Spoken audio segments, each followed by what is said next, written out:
Hi, my name is Daria, and I'm a colorist and a DaVinci Resolve Master Trainer. Today we're going to be looking at some more advanced concepts in DaVinci Resolve's color page. If you've not yet seen the first video in this series, I suggest you check it out so that you're more familiar with some of the core concepts of the color page before following along with this one. But if you feel you're ready, let's jump into it. I've already got my project set up, so this was also a DRA, and I have my timeline open.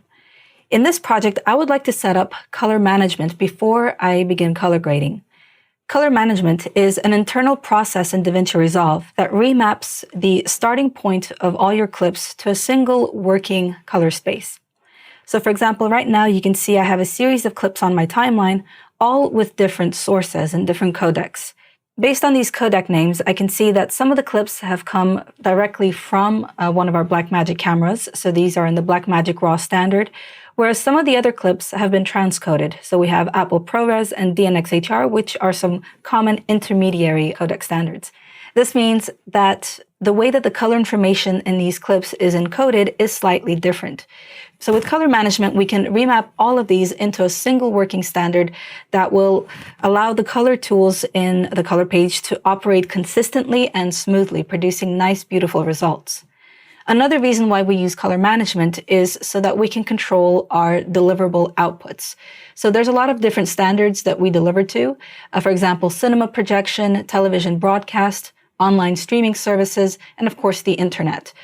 All of these use different transmission technologies or different display standards, and for that reason we have different color standards to deliver to.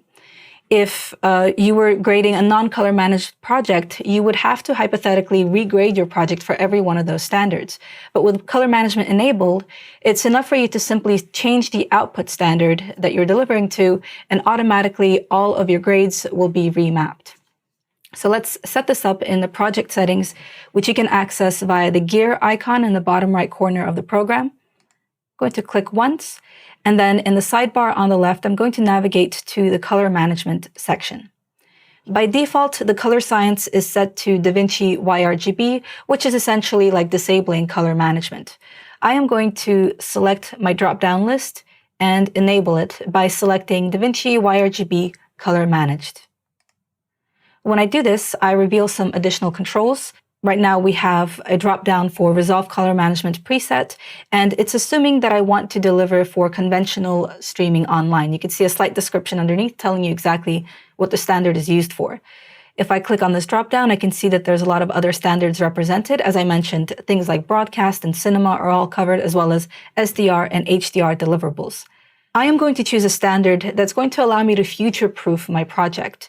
Future-proofing means that if something comes up down the line and I need to deliver to a new standard that I hadn't considered, or one that might potentially not even exist yet, I can still do so with this project.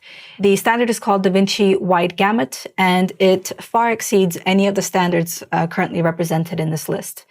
So I'll pick DaVinci Wide Gamut. And then underneath that, I am being prompted for an output color space. And as you're color grading, this should represent the monitor that you're using for the color grade. In my case, I'm on a color grading monitor set to the Rec. 709 Gamma 2.4 standard. If you're grading on your computer monitor, you might want to check out what standard it currently uses and set your output color space to match. When you're creating deliverables for other standards, for things like broadcast and cinema, you will need to look up what those deliverable requirements are and set the output color space accordingly. The only general rule here is that you want to start with the widest possible gamut and then work your way down as you start creating your deliverables. But in my case, this is the widest standard I need. It's Rec. 709 Gamma 2.4. I'm going to click Save, and in fact, just before I do that, I'm going to move my project settings window out of the way, and I'll keep an eye on the viewer as I do this so I can see the change occur. Right, so hopefully you noticed the color shifted, became a little bit more saturated, there's a touch more contrast. It's starting to look more like real life, so we're no longer seeing this like log encoded version of the video clips. Feel free to navigate between these clips using the arrow keys to see that all of the colors have been shifted and all of the clips look closer to each other as well as a starting point. So now I can begin color grading, know that I am within a very safe standard for color grading. All of my tools are going to behave in a consistent manner, and I can always change my output color space if I needed to. So how does DaVinci Resolve know what the starting point of all your footage is? Sometimes it doesn't know, sometimes it does. For example, when you're working with raw media, any of the raw standards currently supported by DaVinci Resolve will automatically be remapped into the working color space that you've set up. If I go back into my project settings, I can click on the camera raw tab in the sidebar and look up my raw profiles to see all of the different raw standards currently supported. All of these will automatically be remapped, so I don't have to worry about any of the clips that have Blackmagic RAW written under them in the codecs. However, for clips that have been transcoded, so Apple ProRes, DNxHR, because of the nature of transcoding, we are losing some of the metadata associated with these clips when they were originally captured, so we don't actually know what the starting point is. In this case, we would probably have to either look up our camera specs if we were the ones who shot the footage ourselves, or get in contact with the camera operator or DP from the project and find out what color standard they shot in. We can then right-click on any of the clips on the timeline and make changes to make sure that the input color space of the clips is specified and it matches their origin. So clip number 7, for example, has already been set up. I can navigate to input color space, and I can see that this was captured on a Blackmagic Design camera, 4.6K film, using the Generation 1 color space. So that has already been set up and remapped. Other times, you might decide that you don't want to apply color management on certain clips or certain graphics, for example, in which case you can choose to bypass color management altogether. With this clip, for example, the color management has occurred, but I might find that it's a little extreme around the highlights, which are looking a bit saturated. I can right-click on clip number 10 and select Bypass Color Management. And in that case, I go back to that log look, but at least I feel like I have a little bit more control over how I set up my contrast and my saturation from the get-go. The downside of disabling color management, though, on clips is that if you decide to change your output color space to a different deliverable standard, that clip will not react and it will not be remapped, which means you will have to regrade it. So you should avoid bypassing color management whenever possible. And then finally, if all of your media is originating from the same camera source, it makes sense to set it up in the project settings rather than the individual input color spaces. If I go back to my project settings controls, to color management, I will need to return to my color management preset parameter and change it to custom. When I do that, any of the settings associated with DaVinci Wide Gamut will reveal themselves unpacked into all of these individual customizable parameters. So now I can set my input color space into whichever camera standard I wish. But in this case, I'm happy to leave the default settings as they are. I'm going to click Cancel and continue working. The next thing I'd like to take a look at is the node editor. In the first video, we used the node editor primarily for organizing our grades. We had separate nodes for balancing, for creating contrast and looks. But in this video, I'd like to take a closer look at what the node editor can do for us and why node order matters. So I'd like to perform a series of exercises with you and test you on how well you understand the signal flow. Hopefully, when you complete these exercises, you'll develop more confidence in using the node editor and understanding how to break up the different stages of your color grading process. I have clip number 1 selected, and the first thing I would like to do is turn this into a black and white image. If you've already used the primaries palette and the adjustment controls, you'll be familiar with the saturation parameter, so you know that it's enough to drag that down to 0 or just select the numeric field and type 0. In order to produce a black and white image.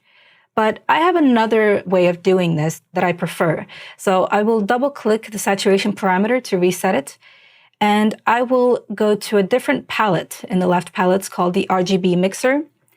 In this palette, I'm able to instantly turn this image black and white by navigating down to the monochrome parameter and clicking the checkbox. I now have a black and white image, but I also have some additional control over the individual red, green, and blue channel strengths. I can drag these color bars and increase the intensity of the red channel, for example, which will elevate things like skin tones or anything that's got earthy or brown colors. Or I could do the same thing for my green output. This will affect natural elements like trees. And then finally, I can also do the same thing for the blue channel, which tends to affect things like skies and water. I will reset green and blue and just leave my red channel elevated so that I have a slightly brighter image than I had originally. I will label this node, call this black and white to BW, and then create a new serial. So far, we've been using the contextual menu to add new serial corrector nodes, but I can also use a shortcut, which is Option S on a Mac or Alt S on a PC. So that's a nice quick way to generate new corrector nodes.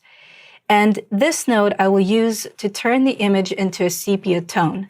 The sepia is kind of like a reddish brown tone that's most commonly associated with older photography. So I'll give it a label in the node editor, return back to my color wheels, and I'm going to drag the gamma wheel towards this orangey red until I get that exact look. All right, so this is the first question I'd like to ask you, the first test. What will happen if I switched the order of those two nodes? Will it make a difference? And what will we end up seeing in the viewer? If we follow the video signal from left to right, we can read the first node as being the RGB input. This is where the original video signal enters. We travel to the right. You can see there's an entrance arrow to the black and white node where the image gets turned black and white. The signal then continues into the sepia node where we then turn it into this orangey red. Finally, the signal continues into the RGB output, which is what we end up seeing in the viewer. So the order does matter, but what will happen visually right now if I change the order of these two around? There's a couple of ways to accomplish this. One way you should know about is being able to extract the node from the connection line. I'm going to select the node, press E on my keyboard, E for extract. The node pops off, and I can now move my black and white to the side and make room to place the sepia tone over there. When I drop it off, I will see the result in the viewer, and if anyone was thinking to themselves, the image will definitely be black and white because that's the very last action that we perform, then you were right. But does that mean that the sepia node didn't matter at all since it's essentially being overwritten by the black and white? Well, no, not necessarily. Remember, we were using the sepia node in order to increase the amount of warmth in the image. And when we were working in the RGB mixer, we specifically increased the red channel strength. That makes this node particularly sensitive to reds. If I disable the sepia node right now by clicking on its number, this will have an impact on the way that the black and white image looks. And in fact, if I go back to sepia, back to that gamma wheel and start to move it around, I will continue to have an impact on the black and white node. So hopefully this small exercise demonstrated that node order absolutely does matter, and nodes always impact one another, even if it's not immediately obvious. I'm going to reset my node editor by right-clicking in an empty area of the node graph and choosing Reset All Grades and Nodes. So let's take a closer look at a single corrector node's anatomy. You'll see that there are two inputs and two outputs. At the top, the green input and output carry the video's RGB data. So that is the actual pixel information, red, green, and blue pixel values. Underneath that, you have the blue or key input and output. This will carry all of your key or matte data. So for example, if you're using power windows or qualifiers or even external mattes, you can reuse this data using these blue input and output signals. For the next exercise, I'd like to take a look at destructive workflows. So the very first thing I'm going to do on this clip is to completely crush the shadows to imitate, setting up a very harsh contrast at the beginning of your workflow. I will, first of all, label this node. I'll call it lift because I will be adjusting the lift master wheel. I'll go into my primaries colors and I will drag the master wheel to the left, down, down, down, a lot lower than I would normally ever do in an actual grade. There we go. So it's nice and crushed. You can see a lot of the data in the image has disappeared. We can virtually just only see the sky and this outline of our model's face. Everything else, if I disable this node, you can see has disappeared. If you look in the scopes, you will also witness the waveform also being crushed towards the very bottom here against the black point. All right, so all of that is gone. I am going to create another corrector node, Option S or Alt S. And then I would like to approach you with the second question. Can we restore this video signal? All of that data that we just crushed in the shadows. And to add a layer of difficulty, I would like to ask if we can restore it using another tool other than the lift master wheel. So for example, the curves. I will name my node accordingly while you think it over, and then we'll take a look. I'm going to drag my mouse over to the curves here, create a new point, drag upwards. And at first, it certainly does feel like we have fallen into a destructive workflow. As I try to brighten this image, I will find that I'm not able to restore the data or to improve it. In fact, I appear to be distorting it even further, right? Because we're increasing the saturation, we're blowing it out, and we're not getting any of that data back in the shadows. If I look in the scopes, I also feel that the bottom of the waveform is permanently stuck to the floor. All right, well, the thing is, the reason this is happening is because I'm targeting the wrong tonal range for this image. Because when we crushed it using the lift primarily goes after the black point of the image and then linearly tapers off and affects the rest of the waveform.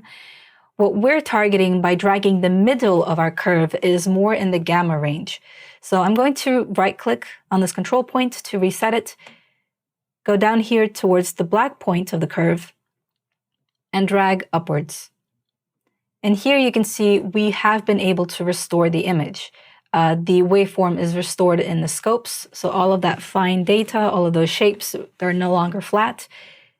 And as I keep dragging it up, I can see that everything looks really clean back in the image. So if I drag it to roughly the same position, to counteract that -20, I can get back all the details. If I press Shift-D, I can bypass the entire pipeline and see the results. So if I just get it a little bit darker, then you can't even tell the difference when I bypass. So it's almost like the lift crushing had no effect. So does that mean you should feel comfortable crushing your shadows or establishing a really intense contrast very early on in your pipeline? No, not necessarily. Even though this exercise proved that digital media cannot really be destroyed within the pipeline, it also shows that we can accidentally end up falling into these workflows where we could lose track of our shadows or our highlights and not be able to restore them, because we don't always know how to perfectly counteract something that we did in an earlier node. I wouldn't, for example, only use the lift master wheel to establish contrast. I would also use the contrast and pivot controls. I might use the shadow parameter in the adjustment controls, could use the log wheels. And if 3 or 4 nodes down the pipeline, I decide that my shadows are looking a little bit bunched up or a little bit too dark, when I try to restore that, there's not going to be a single control point or parameter that I can use. Chances are it will remain kind of clumped together. And in that case, I truly am working in a destructive workflow. So it's not really about the digital media failing me so much as it is my treatment of the video signal that's just been too aggressive. This is why it's usually suggested to leave all of your creative color grading and all of your looks towards the very tail end of your workflow or the end of the pipeline, and use the first few nodes to do the opposite, to clean up your video signal as much as possible in preparation for the grade. In the final exercise, I want to take a look at some of the more subtle effects of node order. So I'll go back to this image, once again, right-click in the node editor and reset all grades and nodes. In the first node, I will establish contrast. Nothing too dramatic. I'm going to go into my adjustment controls, drag the contrast parameter until I get a nice bold contrast. I really want to emphasize the sunset coming in from the side here in the frame. But I'll also use the pivot to brighten up the image slightly so that we can still see the details on our face. All right, and that looks really, really nice. I'll press Command-D to disable my contrast node, compare before and after. And I think that's really good for establishing a look. I'll then create a new serial node. It's Option S. And this will be my look. I'll keep it extremely simple. I'll use the offset color wheel to introduce a bit of blue to the image. And as I start dragging towards blue, Before the image even starts turning blue, it actually goes neutral. And that makes sense, right? Because the opposite of blue is yellow, and this is a predominantly very, very warm image. So as I start to drag towards blue on this color wheel, I get this really nice neutral tone, and then I could take it a little bit further if I do in fact want this nice cool look. All right, so I'll take it about as far as that, not too dramatic. And my final question, my final test for you is, what will happen if I was to switch the order of these two around? Will it be better? Will it be worse? Will it make a difference? I can switch the order in the same way that I did previously by using the extract shortcut, but there's even a faster way to switch the order of nodes, and that is to hold down the Command key on a Mac or the Control key on a PC, and as you're holding it, to pick up the node and drag it to its new position. And then you'll see that look and contrast have switched sides, and the image has been substantially affected in the viewer. So again, node order matters. But to answer the question of whether it's better or worse is impossible, because all that it is different. The way that the look node has affected the image has changed because it was not as contrasted. Instead, we've applied look to a flatter version of this image, which means that the blue was uniform, and then we used contrast in a later node to push the differences and enhance the saturation of the image, and that means enhancing the blue. To compare the two images, I'm going to grab a still of this second look, and then I'll press Command-Z to go back to my previous setup, which was contrast first, followed by look. I'll double-click the still in the gallery, and I can either drag the wipe line back and forth to compare the two looks, or I can even drag the wipe all the way to the left of the frame so that I'm completely filling up the viewer, and then click the wipe button in the top left corner to turn it on and off.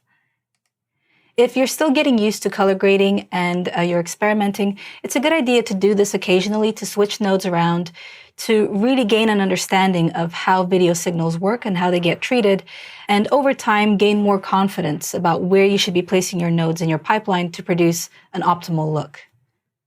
The next thing we'll be looking at is some raw media, how to set it up, and how to color grade it using the HDR palette. Clip number 2, as you can probably see from the codec title here, is a Blackmagic RAW clip. It's got quite a wide dynamic range. You can see there's a sky in the background and then characters in the foreground. I am going to navigate to the Camera Raw palette on the very left of the page, and I can use this palette to set up exactly how the image is debayered. So that means how the original raw signal is treated by DaVinci Resolve and then output to us in the color standard that we have set up in color management. Because this is a raw signal, I have a lot of control over its final appearance. A lot of these settings in other camera standards are baked in upon capture, so things like ISO and exposure, temperature. With raw signals, you're able to change them after the fact.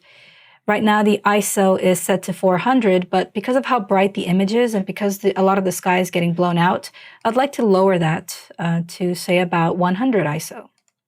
Now, even though the foreground has become much darker, I've now revealed a lot more potential for the sky at the top. However, if I look at my scopes, I'll find that a lot of the sky data looks clipped, which is quite unusual for raw media because it does capture so many stops of light. It's actually very difficult to clip any information. The reason why the very top of that waveform appears flat is because it hasn't yet been debayered. So we can select Highlight Recovery at the bottom of the Camera Raw palette to perform that final debayering stage. Now, this makes it a little bit more processor intensive, but of course gives us a more accurate result in the image. Hopefully, when you clicked on this checkbox, you noticed that a lot of the detail in the clouds have come back in the sky. So I'll turn it off again so you can see before and after. It's gone from having a really flat gray look to being much more pronounced, and it's going to be much easier to work with when we start working with the HDR palette, which I would now like to switch to. The HDR palette is located right next to the primaries wheels, but it offers you far, far more control over the individual tonal ranges of the image. So right now the layout looks quite similar. We have 3 wheels on the left with 1 global on the right, which is similar to the offset. But then at the top of the palette, I also have these banking controls that allow me to navigate across some additional tonal ranges that we have. By default, the HDR palette comes with 6 tonal ranges. On the left, we have the dark zones. So from broadest to most narrow, it's shadow, dark, and black. And then on the right-hand side, I have my light zones, which is from broadest light, highlight, and specular. I can see how these tonal ranges affect the image by jumping into the zones graph. So I can navigate to that using this button in the top right corner of the HDR palette. And here I can see a list of these tonal zones on the left-hand side. And when I select a zone, I can see the direction that it travels in. So this is the section of the image that it affects. In this case, it's affecting the midtones to lower midtones to shadows, followed by the dark, which has a narrower range, followed by black, which is essentially going after the super blacks of the image. And then in reverse, we have the light zone, which has a great deal of overlap with the shadow zone, so 2 stops worth, and then continues toward highlight and then specular for the very brightest portions of the image. With this distribution, I am able to create more intricate grading changes to the image. I could target the shadows separately from the midtones, unlike the primaries color wheels in which I have a great deal of overlap all across the board. By the way, the HDR palette is not limited to just raw media. You can select any standard dynamic range clip and it will automatically map its operation to that tonal range. So we'll continue to behave consistently and produce perceptually uniform results. But in the case of this clip, let's start creating a grade.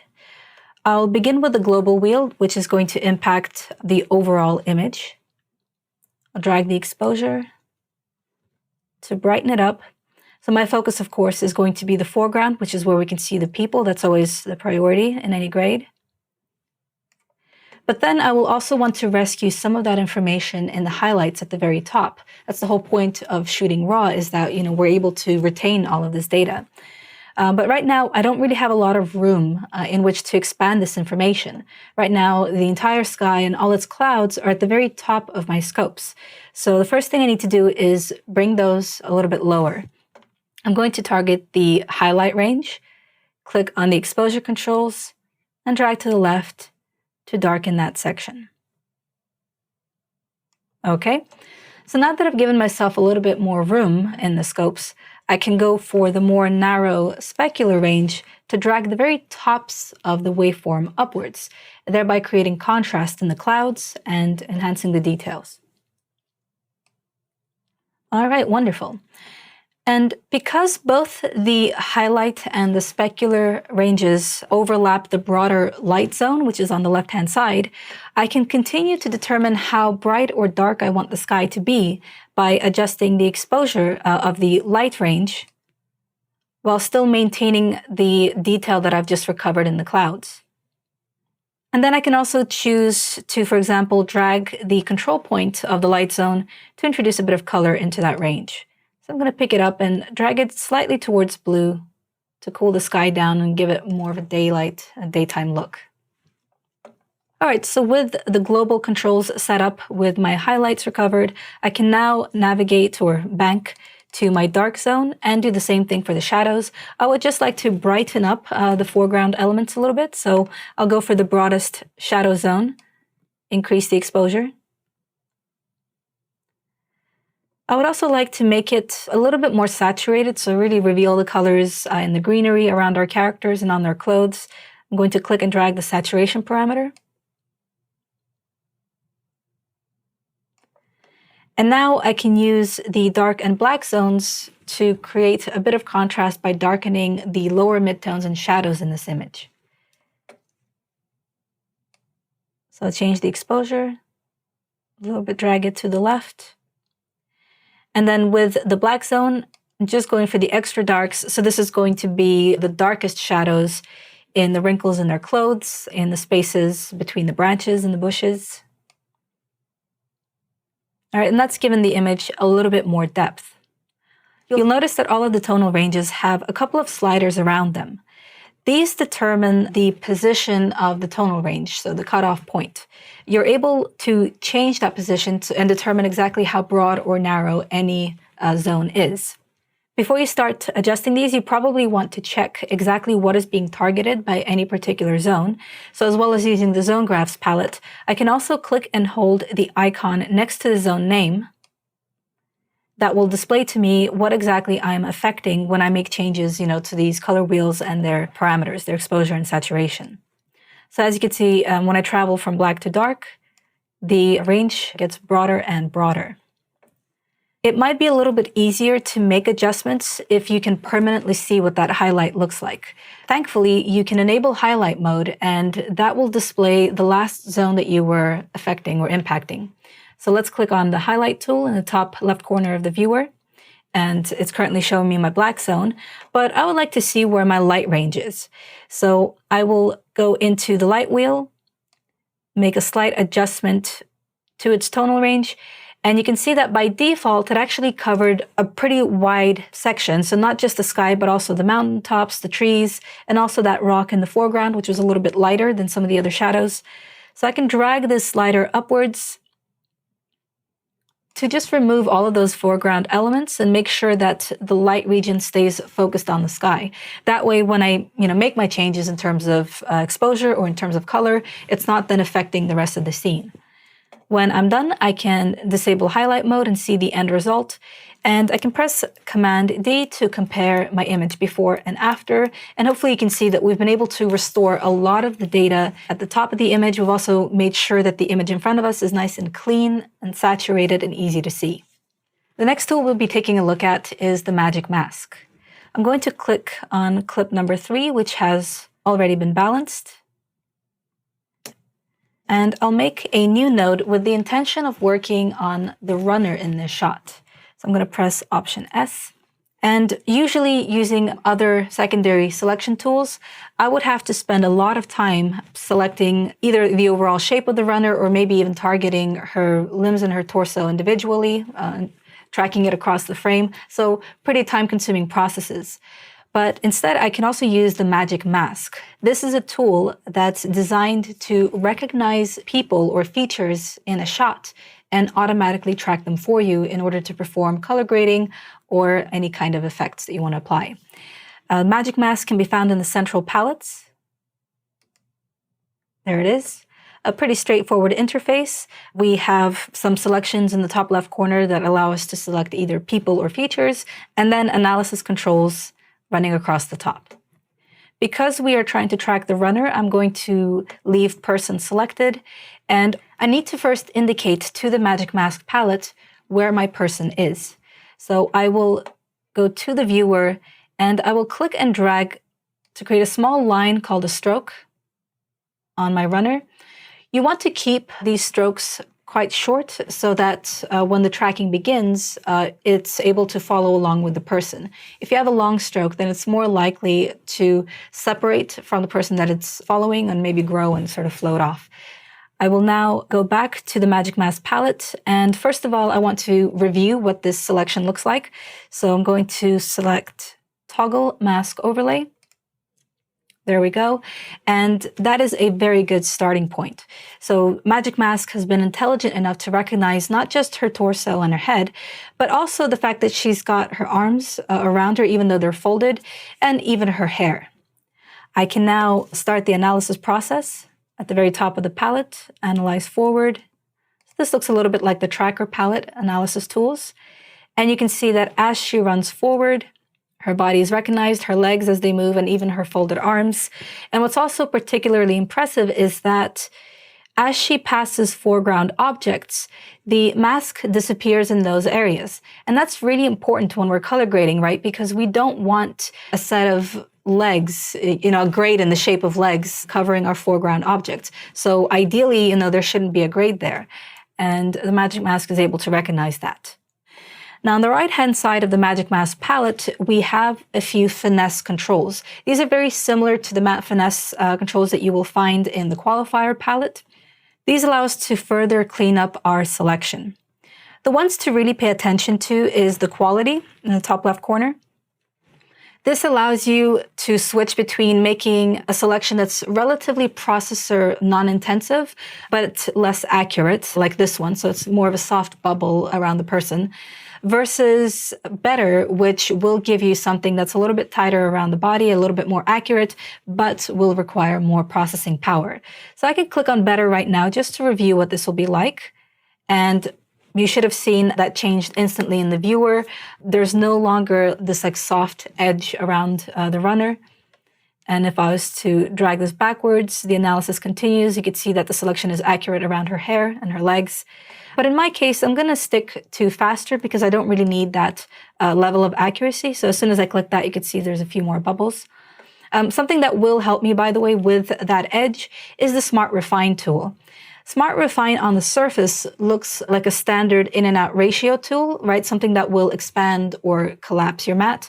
But in this case, Smart Refine also takes into account the result of the magic mask analysis, right? So it knows that it's looking at a person and it will expand and collapse based on how confident it is in its selection.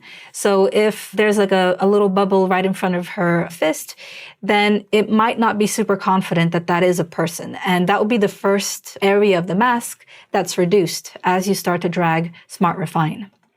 So I'm going to do that. I'll click and drag to the right. And that will give me a cleaner selection. Another parameter that it's a good idea to use is the blur radius. So that will soften the edges of your color grade after you start to apply it. I will click on the numeric field to the right of the blur radius, and I will type in a value of 20, for example. And now I'm ready to disable the mask overlay and start my color grade. I can still see the stroke in the viewer, which I can disable by going into my options. Or I can simply go to a different palette in the color page, and then that will automatically hide any overlays I had in the magic mask. However, the magic mask selection is still in place, so I can still continue grading. I am going to brighten up my runner, try to get her to pop out of this environment, which is already very saturated, very rich. I'll go back to the primaries palette and use the Gamma Master Wheel to make her a little bit brighter. I'll also use Color Boost. And then I can also use the contrast control to also make her a little bit more bold. So when I press Command D to disable the node, you can see that it's a subtle change, but she is looking a little bit more pronounced, a little bit more golden in this environment. I can now press Playback. And with the color grade already applied to the magic mask, I'll be able to see the result throughout the entire video. If I pause at any point, I can continue to press Command D to compare before and after. Right, and you can see that it's a nice, quick way to enhance a person in a shot. Or I can do the inverse. Let me reset my primaries palette and go back to the magic mask so that instead of affecting our runner, I am actually inverting the mask using the toggle switch next to the mask overlay. I am instead affecting the environment around her. I will hide the mask overlay, return to my controls, and do something as simple as setting my saturation parameter to 0. Now I have a runner who's in full color running in a black and white world. I can play this back. And that took me just a couple of minutes to set up. Again, trying to do this manually using Windows or external mats could take substantially more time, not just minutes, but even hours. So the magic mask is really quite wonderful for these types of color grade setups. Another thing that we can use the magic mask for is also tracking individual features. In this next clip, I have a character entering a dark environment. And with uncontrolled lighting, sometimes you'll have situations where your subjects are a little underlit. So I would like to use the magic mask to isolate his face and brighten that up. I am going to jump to the very beginning of this clip, open up magic mask, and this time instead of using person, I'll select features, and I will find a drop-down menu on the left-hand side that allows me to select particular features. I'm going to begin with face. I'll navigate to the viewer, and once again, I'll make a small stroke to indicate where the face is. I can enable the mask overlay in the palette to see my initial result. You'll notice that the neck is not included in the selection, so usually the face is qualified as anything that goes up to the chin. To select someone's neck as well, I will need to go to my drop-down menu and choose Torso Exposed Skin. and then make a second selection on his neck. All right, and now I have a full selection of his skin tones, and I'm able to perform a track.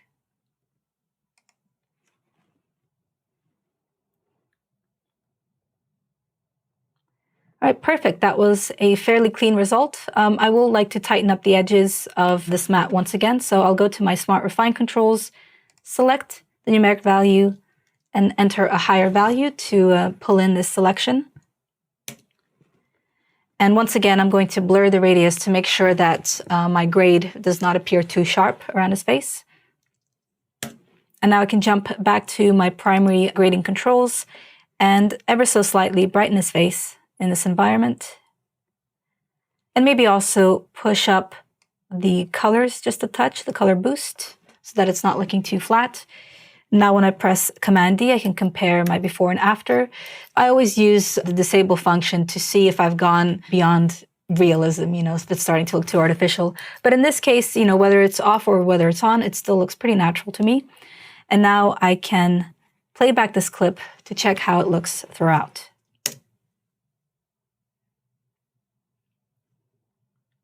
So I'm pretty happy with this result. It looks natural when he's in light and also when he's in shadow.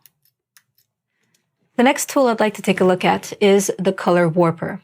I'm going to navigate to clip number 5 on my timeline, and I'll find the color warper right next to the curves palette. The way the warper works is very similar to the curves, but whereas with the HSL curves, we're limited to moving our parameters in a 2D space, just up and down, with the color warper, you're able to make changes to 2 parameters at the same time. So I've got the palette open right now, and I would like to pop it out of this environment to give myself a bit more control. We have an expansion arrow in the top right corner, which I can click to get a much larger overview of this interface, but I can continue to resize it using the bottom right corner of the palette to reshape it, and then use the header of the palette to reposition it where I want it to go. There's 2 ways of interacting with the color warper. You can click and drag the control points that are already on the grid, or you can maneuver to the viewer and click directly in the viewer to interact with the grid. So by default, when you open up the color warper, you end up working on the hue and saturation parameters.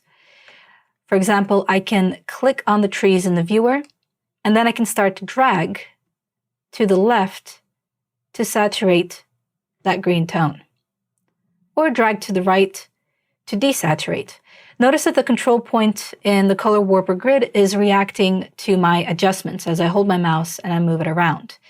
So that selection is the color range that I've selected.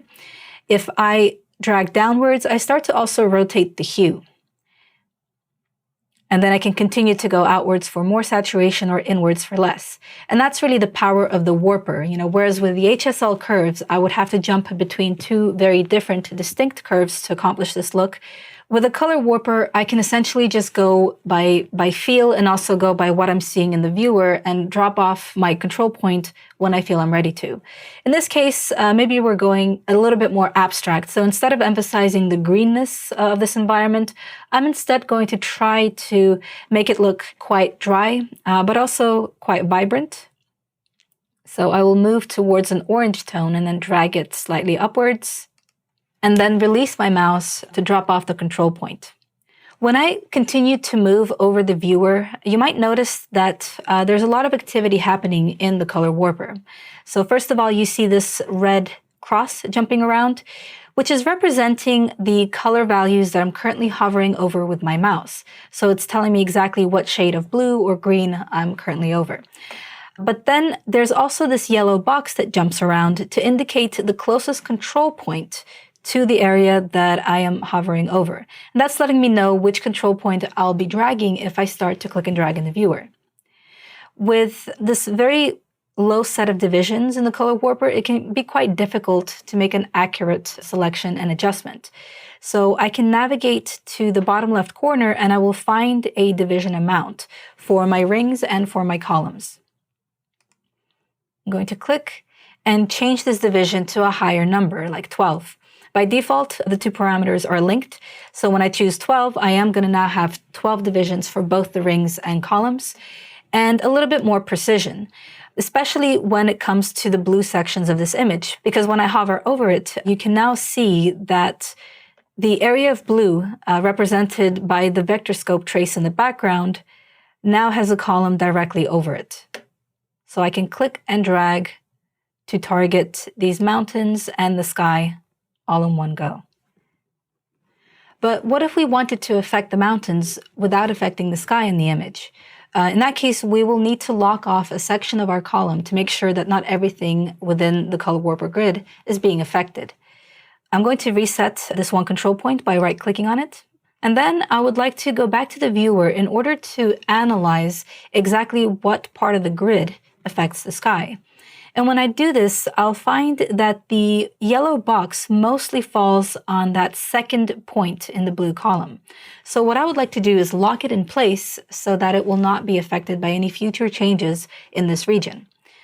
To do that, I will navigate to the toolbar on the right-hand side, and a button allows me to convert a selected point to a pin. When I click on that, the pin adopts a dark outline, meaning that it's locked in place. This, by the way, also happened to our previous point where we changed the color of this tree. When you make a change, automatically a control point locks in place so that no future changes happen to that particular region. But now with the blues, I can return to the mountain and click and drag to make a change. And with the sky locked in place, that will no longer be affected as dramatically. I can then click in the top left corner to collapse my color warper, and I'm all done. I'd also like to draw your attention to the collection of resolve effects that come with the software when you first download it. I'll go into a new clip, number 6, and launch the Open Effects library by clicking in the top right corner. Here you will find dozens upon dozens of effects, all under different categories that you can navigate and add to your nodes. There's also a search field at the top in case you don't know exactly which category your effect is in. You can start typing and the effect will filter itself out. So in this case, I'd like to check out the tilt shift blur. This is a type of effect that imitates the look of a tilt shift lens, which has multiple focal points. It's a really nice way of drawing the audience's eye or drawing their attention to a particular subject. In this case, I'm going to pick up the effect, drag and drop it over the node in the editor, and you'll see how the top and bottom of the image have gone out of focus, seemingly. So it's a type of blur. I can use the settings on the right-hand side to enable the depth map preview, which allows me to see exactly which area is in focus, which is anything that's black, and what is out of focus. So those are the white areas. I am going to change my focus sweep so that it's a little bit higher. I want to make sure that our character who's walking into the building is fully in focus, but then also change the in focus range and make sure it is definitely focusing on him. And then finally, I can use the near blur and far blur controls to indicate exactly how blurry I want the bottom of the frame to be and the top. So I'm just going to add a little bit of blur. I want to keep it semi-realistic, but I do want it to feel almost dreamy, you know, like we're being drawn to the center of the frame. Very good. And I can press Command F to full screen the image and play back the clip.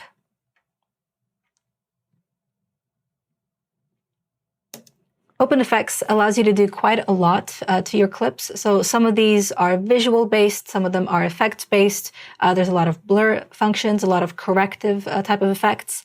And what's great also is that they don't have to just live in the nodes on their own. You can combine them with other techniques in the color page, including using the primaries tools and even the secondaries. So for example, in a clip like number 7, I could choose to hide someone's identity by applying a blur effect, but then isolating it with a power window. Let me create a brand new node, Option S. And I'll begin by first creating the window and tracking it. I'll activate the circle preset, reshape it, resize it to the man's head.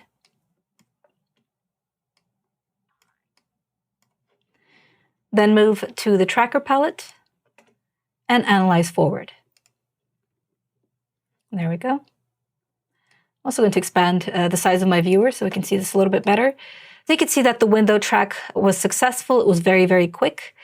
And now I can go back to my Open Effects palette and I can choose something like the mosaic blur, drag and drop it onto my node, and it's already isolated by that power window, which is already tracked. So I can play it back and the mosaic blur follows with my subject's head.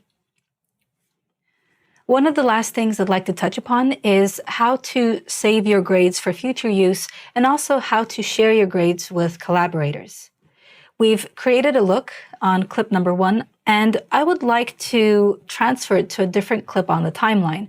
So you can see that clip number 8 has a very similar feel. It's the same environment, it's the same subject, so it should be a pretty straightforward process. Let's see.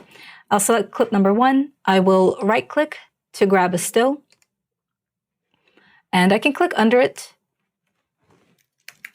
to give it a name so I can keep track of what this still contains.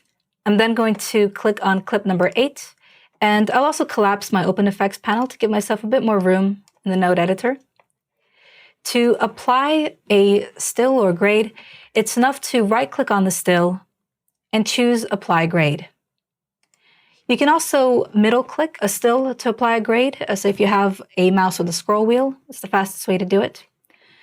However, when I applied this grade, I'll notice that the color doesn't quite match. So if you look at clip number 1, the blue is quite soft, it's quite subtle. There's not a lot of saturation in this image.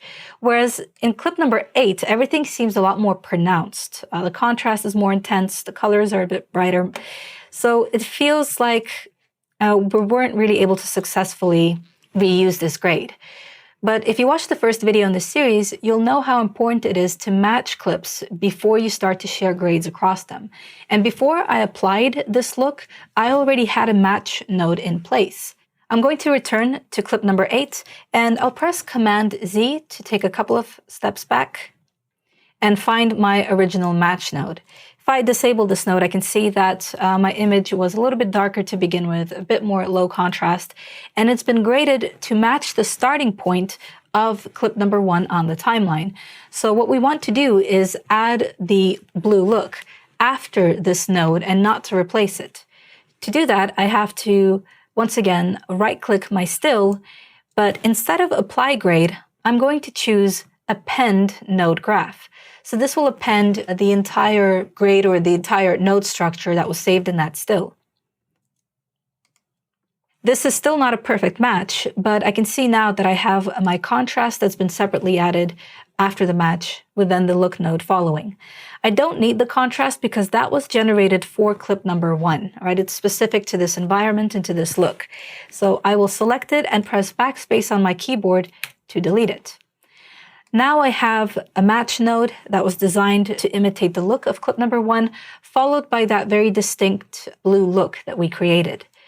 And now when I compare these two clips, you can see that they're much, much closer in appearance.